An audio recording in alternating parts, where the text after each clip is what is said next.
सुटल्यामुळे जरा मी बघायचा प्रयत्न केला तर इथे इंटरलॉक सिस्टम दिसलेलं, कारण हा वरचा दगड दरवाजाचा आणि हा खालचा एक दगड यांना लॉक करण्यासाठी इथे लोखंडी सळी टाकलेली आहे.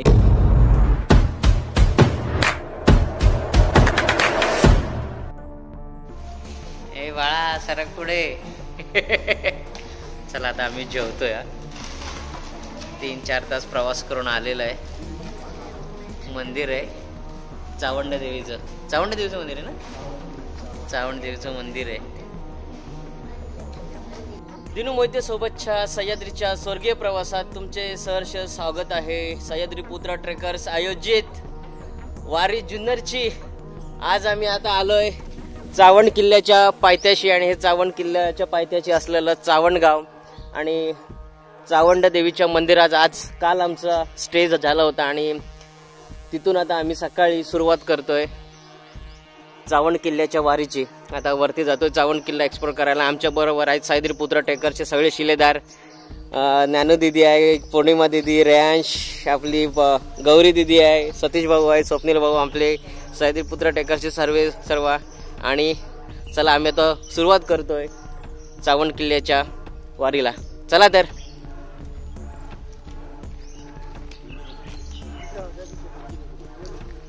बाबा नमस्कार.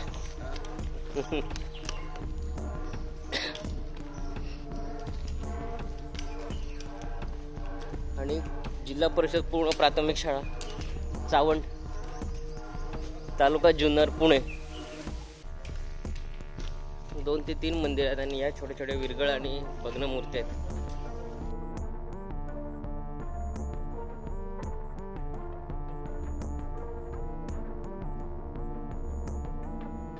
आपण आता चावंड किल्ल्याविषयी माहिती बघणार आहोत. चामुंड अपभ्रंशी चावंड जयावरी सप्तकुंड, गिरी ते खोदुनी अश्मखंड, प्रसन्नगडा मार्ग निर्मिला.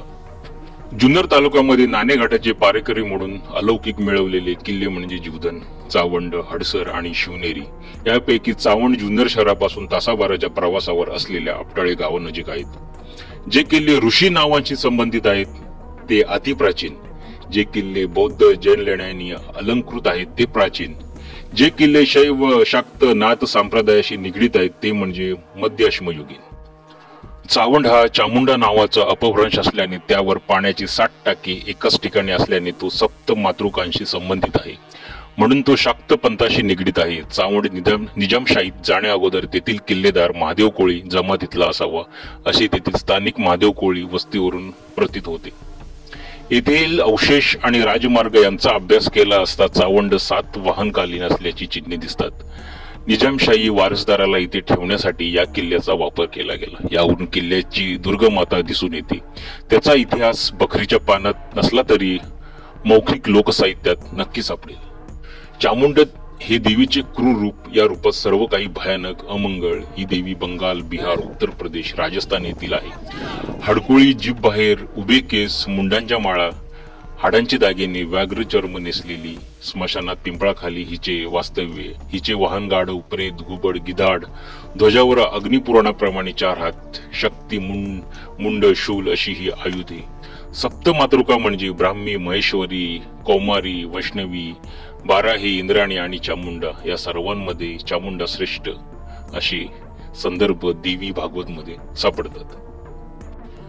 चावंड किल्ल्याचा आपण आता इतिहास बघणार आहोत. सन 1485 मध्ये अहमदनगरच्या निजामशाहीची स्थापना करणारा मलिक अहमदला पुणे प्रांतातले जे किल्ले मिळाले त्यामध्ये चावंडचे नाव आहे.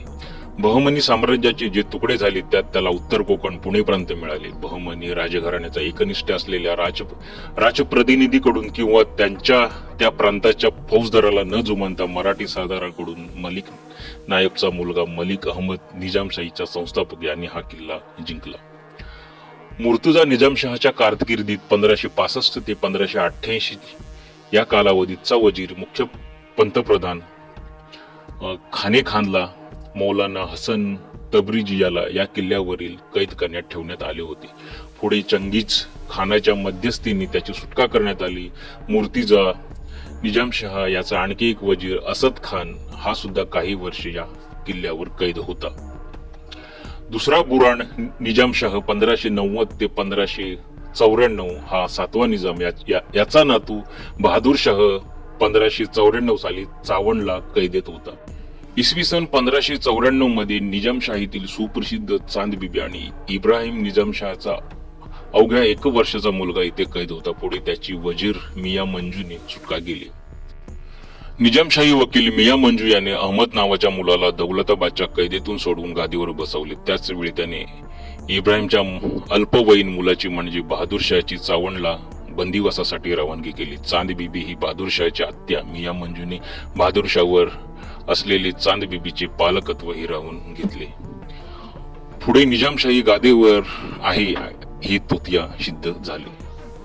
इसवी सन 1636 मध्ये निजामशाहीचा आदिलशाह आणि मुघलांपासून बचाव करण्यासाठी शहाजी राजाने जो तह केला त्यानुसार चावंड किल्ला मुघलांना मिळाला. इसवी सन 1672-73 मध्ये परणाल पर्वत ग्रहण व्याख्यानात कवी जयराम पिंडे म्हणतो की त्याप्रमाणे चामुंडागड, हरिश्चंद्रगड, महिषगड आणि अडसरगड हे किल्ले महाराजांच्या मावळ्यांनी जिकरीने लढून घेतले. महाराजांनी याचे नाव प्रसन्नगड असे ठेवले.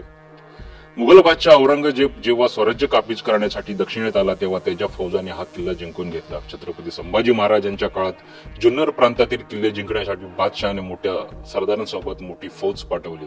मावळ्यांनी अतिशय निकरीने झुंज दिली. 1694 मध्ये औरंगजेबने सुरत सिंग गौड याला किल्ल्याचे सुभेदार नेमले, पण तो येण्यापूर्वीच मराठीने हा किल्ला जिंकला. लगेचच गजाउद्दीन बहादूरने हा किल्ला काबीज केला. पुढे पेशवे काळापर्यंत हा किल्ला मुघलांच्या ताब्यात राहिला. 8 जानेवारी 1695 मध्ये गाजीउद्दीन यांनी चावंड किल्ला जिंकून घेतला आणि त्याच्या सोन्याच्या किल्ल्या औरंगजेबाच्या नजरेखाली. चावंड किल्ल्यावरती आलो असताना मुख्य दरवाजाच्या इथे आम्ही आता थांबलो आणि इथला दगड तुटलेला आम्हाला आता दिसला आणि दगड तुटल्यामुळे जरा आम्ही बघायचा प्रयत्न केला तर इथे इंटरलॉक सिस्टम दिसलेलं, कारण हा वरचा दगड दरवाजाचा आणि हा खालचा एक दगड यांना लॉक करण्यासाठी इथे लोखंडी सळी टाकलेली आहे. ही जवळजवळ 1200 वर्षापूर्वी जवळ बहिमनी काळापासून हा किल्ला वापरात आहे आणि आतापर्यंत हा किल्ला म्हणजे दरवाजा तसाच तसा राहण्याचं कारण म्हणजे हे बघा इंटरलॉक सिस्टम. इथे लोखंडाची सळी आहे इथे आपल्याला दिसते आणि त्यामुळे हे 2 दगड ना बरोबर जोडले गेलेले आहेत. चला 10 ऑगस्ट 1749 रोजी चावंड किल्ल्याचा हवालदार संताजी मोहिते यांच्या सनदेत किल्ला मुघलांकडून घेतल्याचा उल्लेख आहे आणि सुटलेल्या जिनसाची मोठी यादी जोडलेली आहे. यात भांडी, घरगुती वस्तू, हत्यारे, पाळीव प्राणी यांची नोंद आहे. पेशवाईत देखील हा किल्ला राजकैदी यांच्यासाठी होता. पेशवे माधवराव यांच्या काळात हा किल्ला कैदीसाठी होता. तसेच नाना फडणवीस यांनी येथे दुसऱ्या बाजीरावास काही काळ कैद ठेवले होते. 1 मे 1818 किल्ल्याचे शेवटचे किल्लेदार यांनी इंग्रजांविरुद्ध किल्ला लढवत आपल्या प्राणाची आहुती दिली. 1 मे 1818 दख्खन ताब्यात आल्यावर इंग्रजांनी सह्याद्रीतल्या बहुतेक सर्व किल्ल्यांची तोडफोड केली. त्यात 2 मे रोजी प्रचंड तोफांचा मारा करून मेजर अँड्रिजनने चावंड किल्ला जिंकला. तिसऱ्या मराठा इंग्रज युद्धात एक डिव्हिजन इंग्रजांनी जुन्नर प्रांत जिंकण्यासाठी पाठवली होती. त्यापैकी 2 ब्रिगेड हा किल्ले चावंड, जीवदन, नाणेघाट जिंकण्यासाठी पाठवले होते.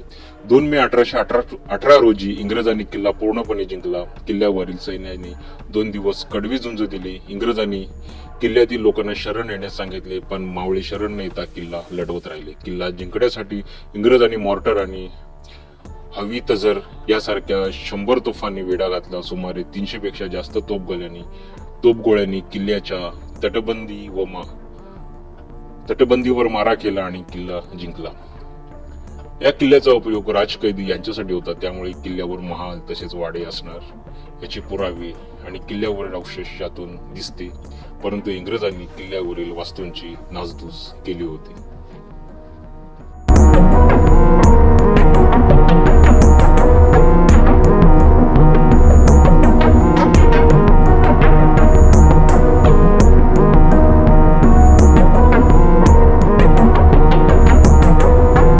आमचे फोटो का चांगले येतात तर हे असे सगळे अँगल घेऊन फोटो काढल्यामुळे ना हे आमचे सगळे असं वरती बघ तिकडे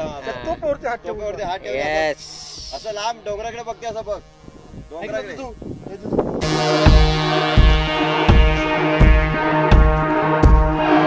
सावंड किल्ल्याची पुष्करणी आहे. पाण्याचे टाके वरती आहे तिकडे त्या साईडला आहे. सदर आहे सदर.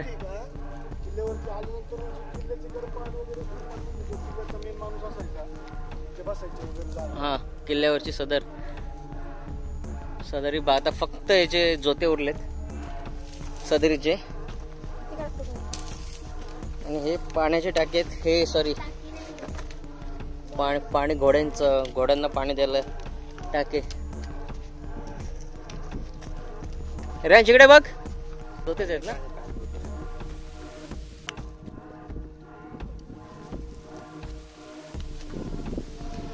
हे बघा इकडे या साईडला पण आहे.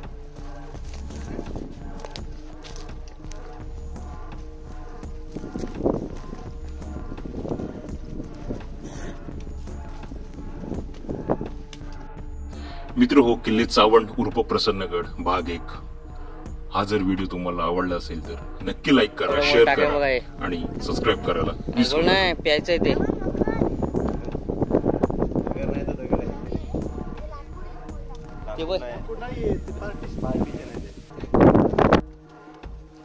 सगळे बघणं वाड्याचे अवशेष.